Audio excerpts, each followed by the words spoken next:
In the sprawling grandeur of ancient Rome, a city of marble and might, power was not just wielded in the open, but also in the shadows. Beyond the legions and the senators, there existed a force that operated in the whispers of the marketplace, the gloom of the alleys, and the heart of the imperial palace itself. They were the eyes and ears of the emperor, a web of spies and enforcers who held the fate of millions in their hands.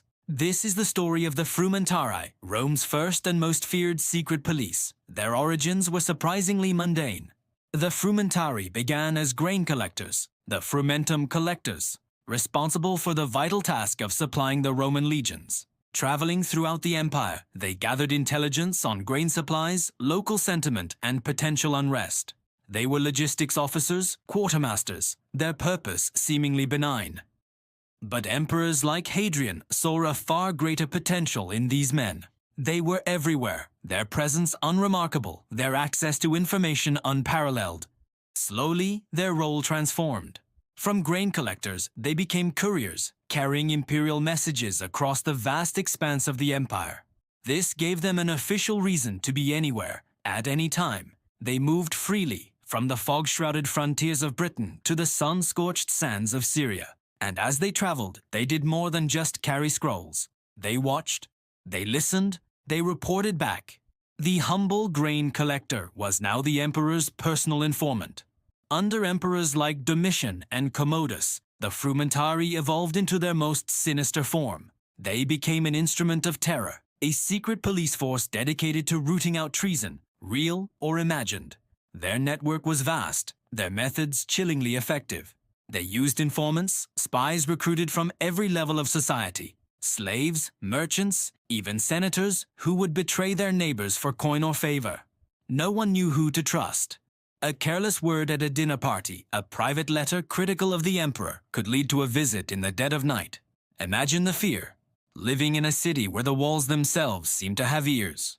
The man you share a drink with at the taverna could be an informant. The servant who brings your wine could be reporting your every conversation. The Frumentarii operated outside the traditional legal system. They could arrest citizens without a public charge, seize property without due process, and conduct interrogations far from the prying eyes of the law. Their headquarters, the Castra Peregrinorum on the Caelian Hill, was a place of dread, a fortress from which the emperor's will was brutally enforced. Their targets were not just common criminals. The Frumentarii were primarily used to control the political elite, senators who grew too popular, generals who became too powerful, wealthy nobles with rival claims to the throne, all lived under their constant surveillance. The charge was often maiestas betids or treason, a vague accusation that could mean anything from plotting a coup to showing disrespect for the Emperorichat's statue.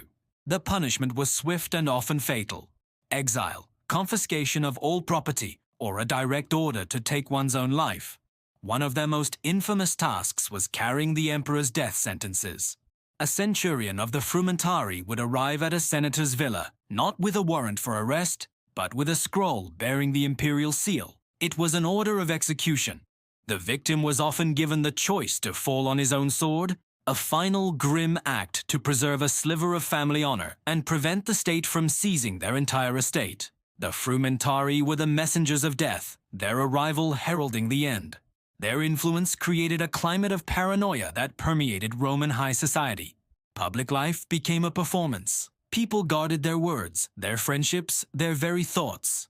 The vibrant political discourse that had defined the Republic gave way to fearful silence and hollow flattery. The Frumentarii were not just enforcing loyalty, they were poisoning the very soul of Rome, replacing trust with suspicion and freedom with fear. But a power so absolute and so resented could not last forever. By the end of the 3rd century, the Frumentarii had become universally despised. They were seen not as protectors of the state, but as a corrupt and tyrannical force, more interested in blackmail and extortion than in state security. Their name was synonymous with oppression. When Diocletian came to power, seeking to reform and stabilize the crumbling empire, he knew this symbol of terror had to be dismantled. In a sweeping reform, Diocletian abolished the Frumentarii. He disbanded their organization, closed the Castra Peregrinorum, and scattered its members.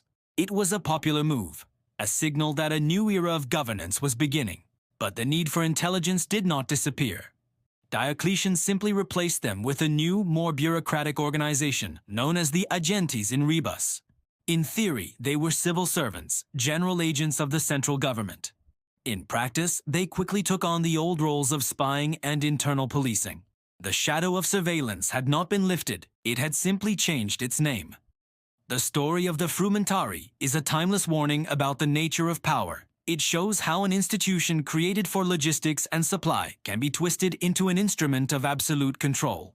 They were the dark reflection of Roman authority, a necessary evil in the eyes of the emperors who used them, and a terrifying specter for those who lived under their watch. In the grand, epic story of Rome, a tale of legions and aqueducts, their chapter is written in whispers, in fear, and in blood. They remind us that the most formidable walls of an empire are not always made of stone, but of silence and suspicion. Thank you for watching. If you found this journey into Rome's hidden history fascinating, please like this video and subscribe for more stories from the ancient world. Let us know in the comments what other secrets of history you'd like us to uncover next.